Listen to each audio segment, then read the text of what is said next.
southwestern Lincoln County, northwestern Ellsworth County, eastern Russell County, until 6:45 p.m.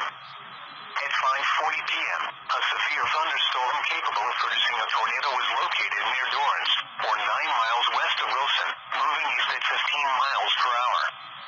You can expect tornado and hail up to 2 inches in diameter. The warning was based on radar indications. The storm has a history of producing brief tornadoes. The following impacts are expected. Flying debris will be dangerous to those caught without shelter. Mobile homes will be damaged or destroyed. Damage to roofs, windows, and vehicles will occur. Tree damage is likely.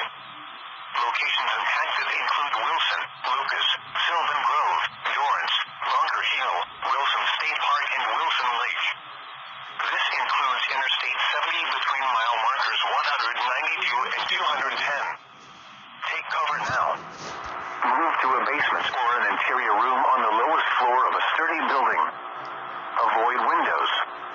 If you are outdoors, in a mobile home, or in a vehicle, move to the closest substantial shelter and protect yourself from flying debris. Heavy rainfall may hide this tornado. Do not wait to see or hear the tornado. Take cover now. Torrential rainfall is occurring with this storm and may lead to flash flooding. Do not drive your vehicle through flooded roadways.